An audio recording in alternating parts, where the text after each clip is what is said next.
वर्ष के सभी किसानों के मिटते हुए हित, अधिकार और अस्तित्व के लिए लड़ते हुए मैं उन किसानों को सत सत नमन कर रहा हूं और विदृढ़ हृदय से श्रद्धांजलि दे रहा हूं जो यहाँ पर शहीद हो चुके हैं।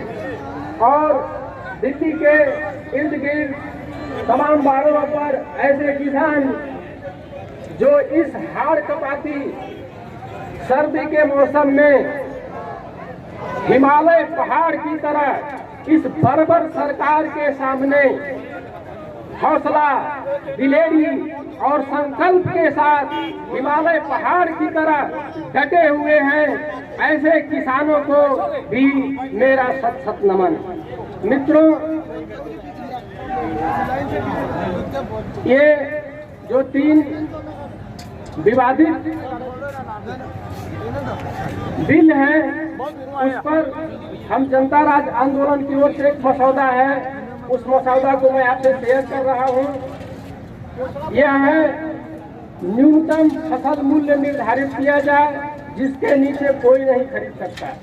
किसान रॉयल्टी सभी खाद्य उत्पादों में 5% हो। इसका मतलब यह हुआ कि कोई शोध, कोई पोएट या साहित्यकार के लिए जैसे उसके कार्यों के लिए रॉयल्टी दी जाती है, तो एक किसान जो उत्पादक है उसको भी 5% रॉयल्टी दी जाए, यानी कि जो व्यवसायिक खरीदार है उससे 5% रॉयल्टी टैक्स लिया जाए और किसान समिति के फंड में वो सीधे जाए, जो किसानों के फंड में वह जाएगा।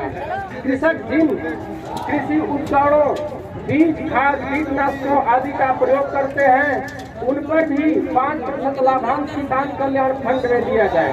सभी राज्यों और केंद्र शासित प्रदेशों से प्रति 1 करोड़ कृषक मतदाताओं पर एक प्रतिनिधि सांसद और विधायक के रूप में चुने जाएं। जैसे शिक्षकों का एक एमएलसी चुना जाता है, उसी तरह से किसानों का भी एक प्रतिनिधि सांसद के रूप में और विधायक के रूप में प्रति 1 करोड़ मतदाताओं पर चुने जाए, जो किसानों की समस्याओं को संसद में बराबर उठाते रहे।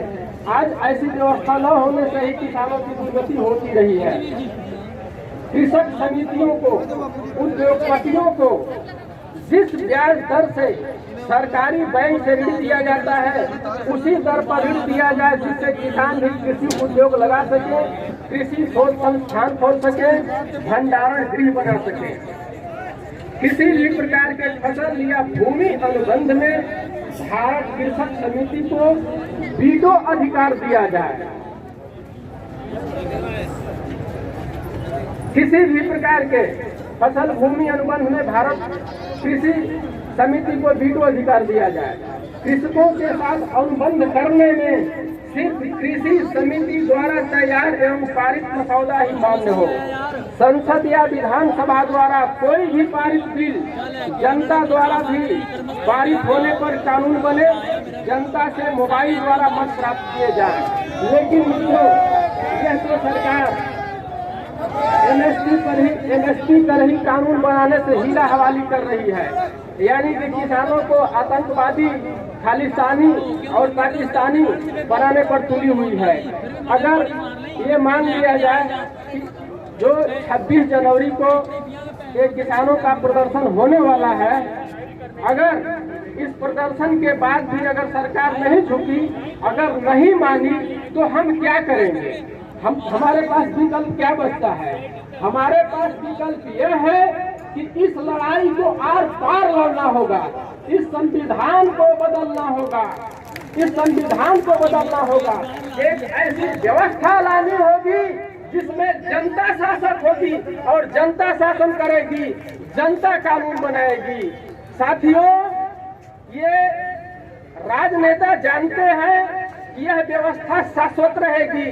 ये धरती, ये चांद और ये सितारे कभी शाश्वत नहीं रहेंगे। हम शाश्वत नहीं रहेंगे, हम सदा नहीं रहेंगे। इस व्यवस्था की कौन सी औकात है? ये जो व्यवस्था है ये नेतातांत्रिक व्यवस्था इसको राजनेता या दुनिया के सभी राजनेता बताते हैं कि यह प्रजातंत्र है, लोकतंत्र है, लेकिन हमने इसकी एनालिसिस करके देखी है कि जब कानून बनाने में जनता की कोई भूमिका नहीं है तो यह प्रजातंत्र नहीं है, लोकतंत्र नहीं है, यह नेता तंत्र है। अब इसके लिए हमको अलग से व्यवस्था लानी होगी और ये जो व्यवस्था है, इस व्यवस्था का नाम होगा कंप्यूटेसी, यानी कि कबीला तंत्र, राजतंत्र और नेता तंत्र के बाद जो अगला आने वाला तंत्र है, जो अगली व्यवस्था है, उस व्यवस्था का नाम है कंप्यूटेसी। कंप्यूटेसी यानी कि कंप्यूतंत्र। कंप्यूतंत्र का मतलब हुआ, उसको हम ऐसे समझाते हैं मित्रों, बिल्कुल यह नई चीज है और एक ऐसी व्यवस्था जो भारतवर्ष के किसी कोने में पनप चुकी है और उसको हम जनता राज आंदोलन के नाम से इस मिशन को चला रहे हैं। ये जो जनता राज आंदोलन है, इस व्यवस्था को यह प्रजातंत्र नहीं मानता है, नेता तंत्र मानता है। वो व्यवस्था क्या है? उस व्यवस्था का नाम है कंप्यूतंत्र। कंप्यूतंत्र का मतलब हुआ कि स्मार्टफोन और कंप्यूटर के माध्यम से बिना जनप्रतिनिधियों के जनता का पूर्ण शासन और प्रशासन, यानी कि जनता ही कानून बनाएगी। अब इसके लिए हमें क्या करना होगा कि प्रत्येक ग्राम पंचायत और शहर वार्ड में कंप्यूटर लगाए जाएंगे और प्रत्येक व्यक्ति के स्मार्टफोन से प्रशासन के कंप्यूटर को लिंक कर दिया जाएगा और ऐसा होते ही पूरा देश एक संसद की तरह हो जाएगा, यानी कि प्रशासन अपने कार्य और बजट का ब्यौरा जनता को देगा कंप्यूटर के माध्यम से और जनता स्मार्टफोन के माध्यम से उसको मान्य करेगी या अमान्य करेगी। देश का कोई भी नागरिक कानून का प्रस्ताव ला सकता है और अगर उसे बहुमत मिला तो वह कानून बन जाएगा।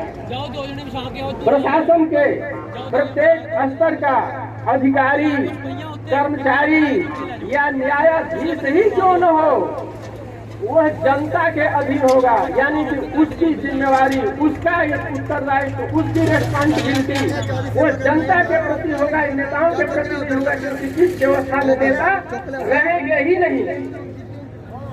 इसमें किसी भी स्तर का अधिकारी हो, कर्मचारी हो या न्यायाधीश हो, अगर वह कार्य से गलत पाया जाता है तो उसी या उससे उच्च स्तर की जनता को निलंबित करने का या सेवा मुक्त करने का अधिकार ये जनता का होगा। कानून बनाने के लिए या किसी भी मुद्दे पर राय रखने के लिए प्रत्येक मुद्दे पर एक सलाहकार समिति बनाई जाएगी, जो सलाहकार समितियां विभिन्न मुद्दों पर जनता को सलाह दिया करेगी, लेकिन जनता उसको मानने के लिए बाध्य नहीं होगी। कंप्यूटर और स्मार्ट ठीक है और गरीबी मिटाने के लिए यह जो जनता राज आंदोलन जो व्यवस्था लाया है उसका नाम है प्रोपोर्शनल सोशलिज्म। प्रोपोर्शनल सोशलिज्म का मतलब हुआ कि जैविक रूप से देखा गया है, जैविक रूप से या ठोस रूप से देखा गया है कि जो प्रतिभाओं का अंतर होता है 20 और 1 के अनुपात में होता है, यानी कि जो संसाधन होगा, यानी कि देश के सबसे अमीर व्यक्ति और सबसे गरीब व्यक्ति के बीच में 20 और 1 का ही रेशियो होना चाहिए। इसके लिए क्या करना होगा, देश के प्रत्येक नागरिक के पास जितनी चल अचल डिवेंचर मिल फैक्ट्री जो भी हो उसको उसका मूल्यांकन करके उसको वैल्यूएशन करके ये जो रुपया पैसा है यानी कि भौतिक मुद्रा को प्रचलन से समाप्त करके इलेक्ट्रॉनिक मुद्रा चलाई जाएगी और कंप्यूटर की स्वचालित प्रणाली के द्वारा इसको 20 और 1 के अनुपात में लाया जाएगा। तो मित्रों, यह एक नई व्यवस्था है, इस लड़ाई को आर पार ही लड़नी होगी। ये राजनेता क्या करते हैं कि हमारे दिए हुए मतों का उपयोग करते हैं। क्या करते हैं, ये पाकर वरदान मतदान का भस्मासुर बन जाते हैं, जन सेवक का ढोंग रचाकर जनता को ही खाते हैं। जनता जनार्दन जागो, समर्थ बनो, हुंकार करो, खुद बनो विधाता अपना, नेता का प्रतिकार करो, नेता का प्रतिकार करो। मित्रों, आज विज्ञान की टेक्नोलॉजी इतनी विकसित हो चुकी है कि हम उस विज्ञान की टेक्नोलॉजी का प्रयोग करके खुद शासन कर सकते हैं, यानी कि जो शासित होगा वही शासक भी होगा। मित्रों, एक बार मैं फिर कहूंगा कि अधीन मत रहो, आधार बनो, सरकार मत बनाओ, सरकार बनो। वह वक्त आ गया है मित्रों, वह समय आ गया है जो व्यवस्था बहुत जीर्ण हो जाती है, जो गल जाती है, उसको बदल देना चाहिए। ये गीता का श्लोक है, वासांस जीर्णान यथा विहाय नवान गृह्णाति नरो पराणि तथा शैलान विहाय जीर्णा नन्यान संन्यासी नवान देहि। मित्रों, जो व्यवस्था बहुत जीर्ण हो जाती है, जैसे हमारा शरीर है, अगर सड़ जल गया, ठीक है, तो उसको कितना ही टॉनिक दिया जाए, औषधि दिया जाए, लेकिन वो फिर जवान नहीं होता है, जिंदा नहीं होता है। उसका दाह संस्कार करके उसको मृत्यु को प्राप्त होना ही पड़ता है। यह प्रकृति का नियम है और यह प्रकृति उसका सर्जन करके उसकी आत्मा निकाल करके नया जन्म देती है। मित्रों, यह एक नई व्यवस्था है और मैं कहूंगा कि इस लड़ाई को आर पार लड़नी होगी, अपनी व्यवस्था खुद बनानी होगी, नेताओं को रास्ते से हटाना होगा।